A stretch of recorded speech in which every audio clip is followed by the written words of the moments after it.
later. So deciding what the weight of your character is quite important. You know, if your character is huge, if it's 2 stories high, the weight and the timing should be the first thing that you decide upon. But also, you have to think about what environment the character is in. So, are they on dry land? Are they in muddy ground? Are they underwater? Because all of that, the environment itself, will dictate the timing. You'll have to show, your character struggling as they're traipsing through mud. So obviously they're not going to be lightweight and tiptoeing through mud. So your timing will change. So you got to think about all of this and find reference. Get yourself out there and pretend that you're walking through mud or through a river or whatever, just so that you can analyze the timing. So with this one here, this is a great film, 101 Dalmatians. And so they're running through the countryside. They're trying to find their pups. And here, you can see that as they're running uphill, the speed in which they're running is a lot different to when they start walking through the snow. Okay, this is ice, so there. Here you go, really slugging through this water. It's heavy. You get the sense of how much energy they're having to exert. They're moving a lot slower, but also the way in which they're moving. If you watch their backs, the curve reversals. So we're going from this way, and then it inverts to this way, really to show this.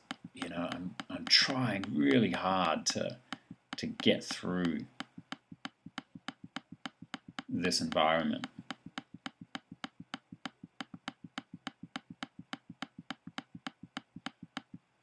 Okay, so if I just play this at speed,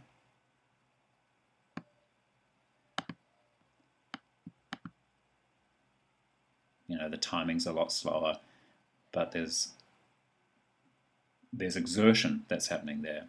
The same thing here as they're running through the snow.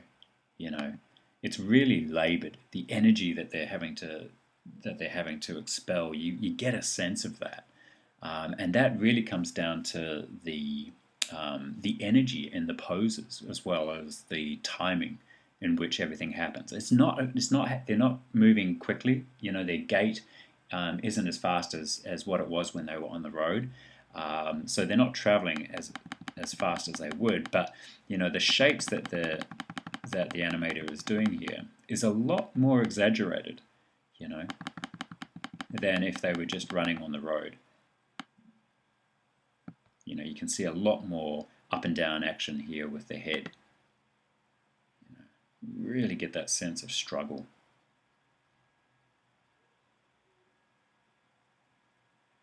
Versus, just how lightweight they are when they come into the shot here. So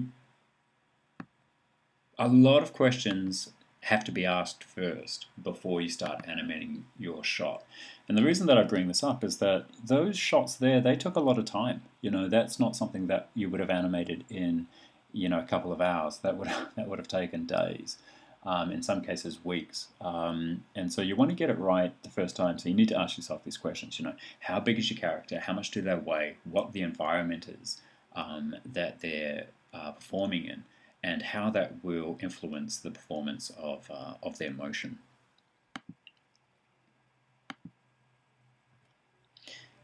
So shapes. This is what we were talking about before. Here you can see, this is one of the exercises that I first did when I started doing 2D animation. You had to come up or design the personality of a sack of flour. These are little sacks of flour. And it was all, you design this personality just using simple shapes. So a lot of it comes down to, you've got stretch and squash. You've also got twist. But so Sorry, my cursor's not working, so I can't really point. But the shape change is important for energy, but also to sell the idea of what your character is feeling, or designing the shapes is important for that. So another thing that I wanted to talk about was, when I do a lot of my physical performances, the most important thing that I think about is the core.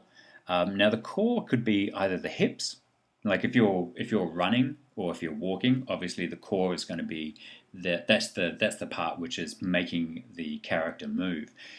But the hips, in a fish, for example, that's probably not where you're going to have your action animated from. It's too far back. When we've done the fish exercise, we noticed that the core was just behind the head, because the fish actually leads with the head. So you need to think about where the core is. If your character is flying, for example, the core is not going to be back where the legs are. If you're animating a bird, the core is going to be where the wings are. It's going to be in the chest, because it's exactly the same as a fish. That's where the action is actually, it's leading from that area. That's where the core, the mass of this motion is coming from. Okay, so when you're building a rig for a character, that's important to understand. Sometimes we call it the root. Okay, so you'll often hear it called the root, or the core, or the hips. So we learnt this from working on this film here with David Duchovny. So here we had what we call the Walmart bird, because it was in Walmart, it was in the shopping center. And the rig, unfortunately, in this case, only had translation capability from the hips. So for this, we had to counter animate.